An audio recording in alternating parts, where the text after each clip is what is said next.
topic is the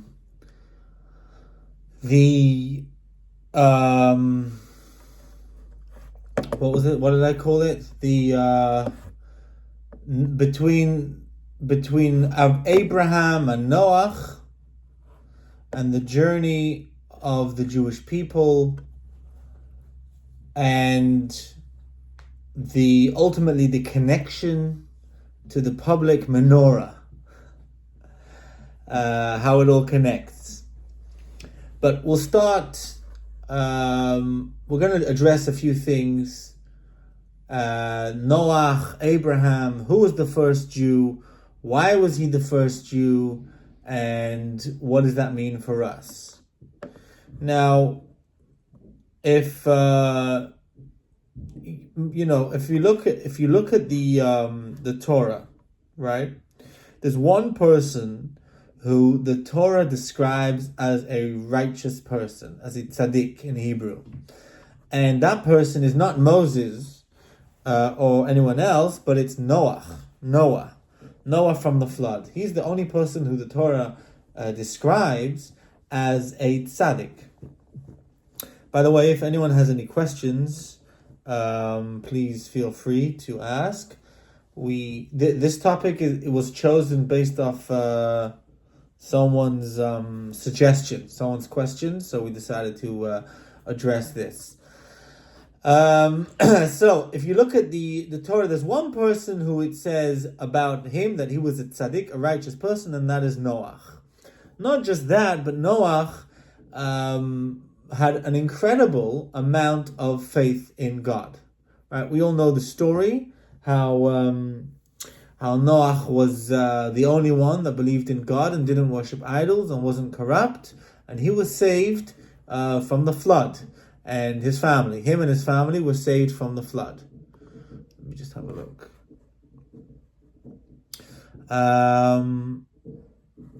Right. And, Noach is this figure who's in essence, we are all descendants of Noach. Every single person on the face of the earth, based off the story, is a descendant of Noah, because the whole world was destroyed besides Noah. So now we're going to open up just the verse in the Torah, and we are going to just have a look to see how it is written over there. That's not this. Right, the first verse goes as follows. Do you guys see what I'm showing on the screen? No. No. What do you see? You do. Right, it should be, let me try again. Screen sharing. Oh, there you go. Do you see it now? Yes, thank you. Okay, good, beautiful. So the verse says as follows, in the first verse of Parshat Noach. Eile toldot Noach. These are the descendants of Noach. Noach ish tzaddik. Noach is a righteous man. Tamim haya bedoratav. He was faultless, right, in his generation. Et ho'elekim hitalech Noach. Noach walked with God. So, right, Noach is the tzaddik. Noach is the righteous man. And the Rashi, which is the main commentary of the Torah, says like this. Very interesting. I'm actually going to go skip to this Rashi. Some of our sages explain this to his credit. So he was righteous even in his generation. If he had been in a generation of righteous people, he would have been even more righteous. But others say that goes to his discredit. He was a righteous person only in comparison with his own generation. But if he was in the generation of Abraham, he would not be considered righteous at all. Right? So we don't actually understand from the verse whether Noach himself is a righteous person or not, or is it just relative? Is it just righteous in relative to his generation, or was he actually righteous? Now, there's actually a funny story. It reminds me of a funny story where there was, in Europe, there was a Jewish guy that passed away. But he was a big miser. A miser means someone who is very stingy. He never shared any of his things.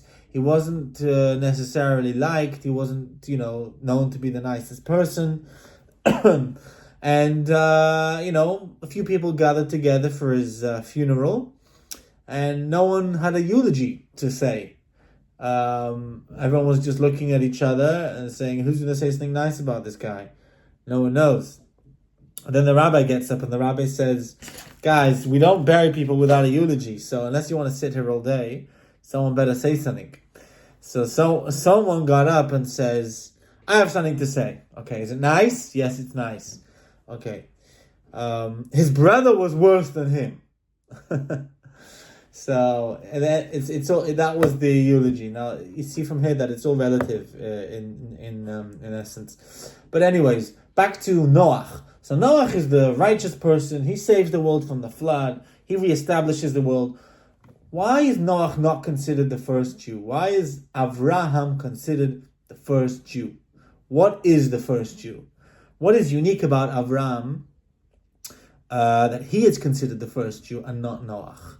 Now, the story of Avraham is that Avraham was born in the year 1948 from the creation of the world. And he was born into a environment of idol worship and corruption. His father sold idols for a living, and his brothers were all involved in that. And little Avraham, we know, started questioning things at a very, very young age. Avraham,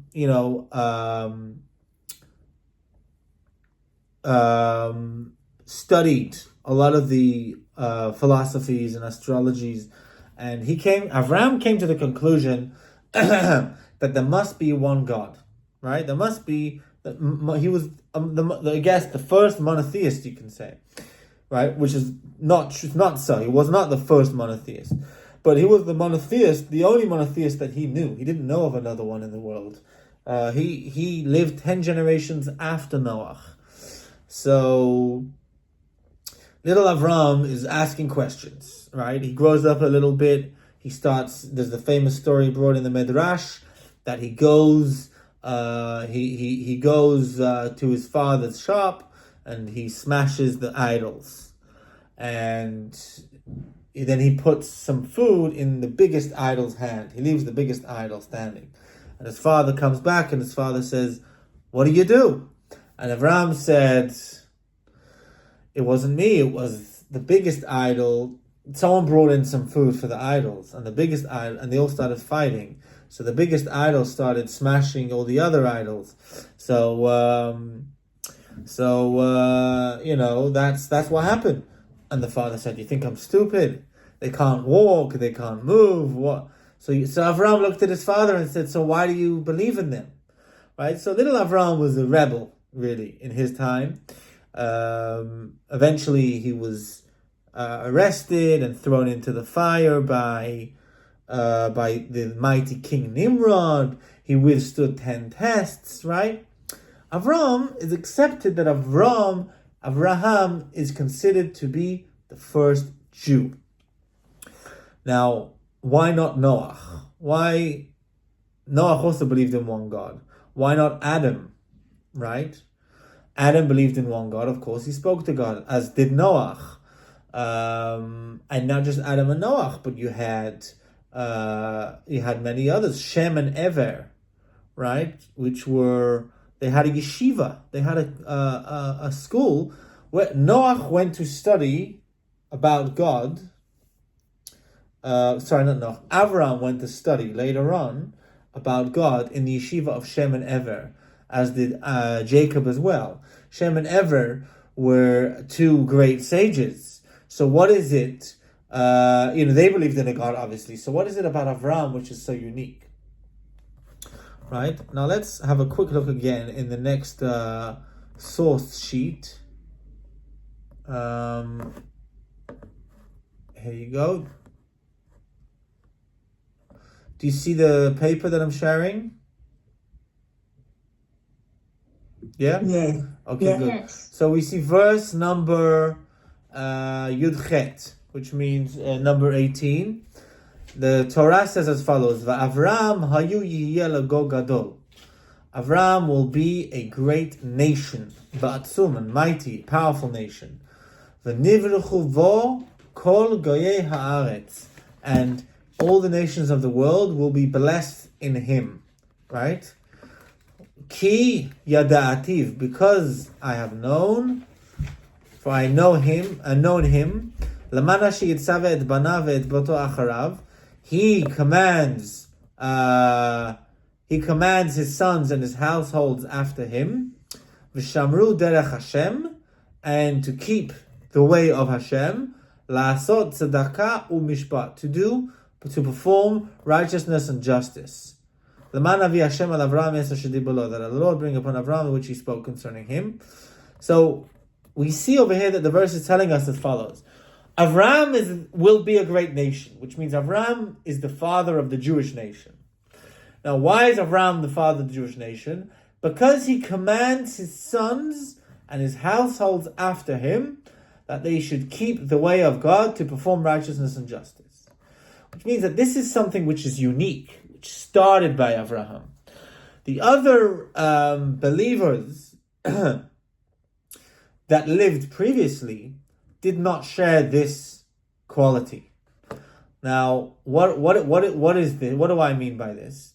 What I mean is that Noach, if you look at the story of Noach was mainly concerned with himself, with saving his own family and bringing them inside the ark, right? It was about maintaining his connection to God, maintaining his righteousness, and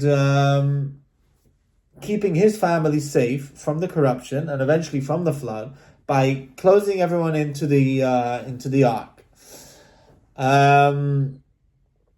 Same thing with Adam, and the same thing with the others. Each of them sat in their shelter, in their bubble, in their little cocoon, where they maintained their spirituality. And if you would come, and if you would want to learn, you could. They would teach you. They would share it with you. But you really had to come, and you really had to, really, really care.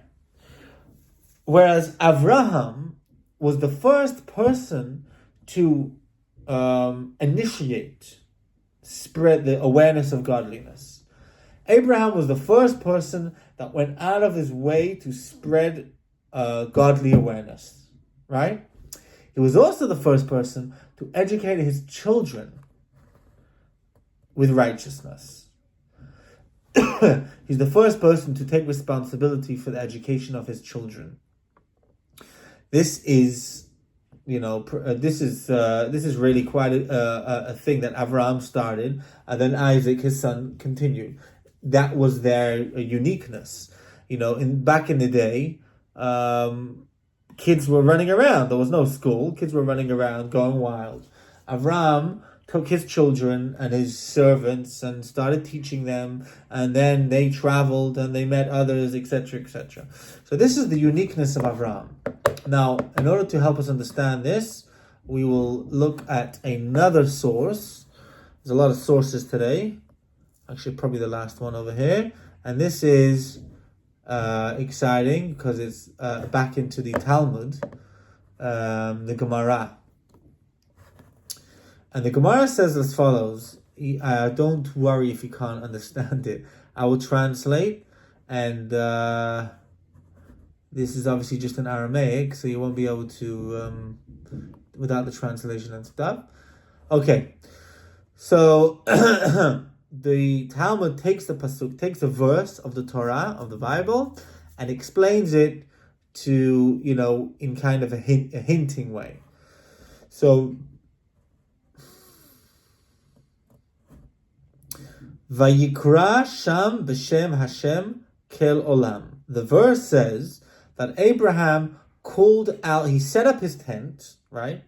And it says he called out to the name of God, the Lord, the God of the world, right? Amar Reish Lakish. Reish Lakish says, Al Tikra Vayikra. So in Hebrew, in the Torah, there's no vowels. So one of the reasons why there's no vowels is so that you can learn deeper meaning out of the same word while pronouncing it differently. So Vayikra means he called, right? Vav Yud Kuf Reish Aleph. Vayikra. And he's saying, don't say Vayikra. Don't call it, don't read it, he called.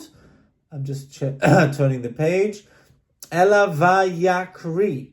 But read it, he made others call. So he caused a call to happen. Right? That's I'm not sure if there's such a word in English, but in Hebrew, in Aramaic, you can say Vayakri, meaning he caused others to call. Melamed, which this teaches us, so you can read the word like that. This teaches us, Shehikri Avraham Avinu Lishmo Shel HaKadosh Baruch Hu. Avraham Avinu called out in the name of Hashem, of God, Befeh Kol Over V'Shav, in the mouth of each person which came through his tent. Right? So what does this mean? He explains, Kate said, what is intended? After they ate and drank, Amdu levarchoi, they stood up to thank him, to bless him. So Avraham set up a tent, right, in the desert, and it's extremely hot. There's no food around, there's no restaurants around. You know, it's schmoiling, as they say in Jewish. Schmoiling hot.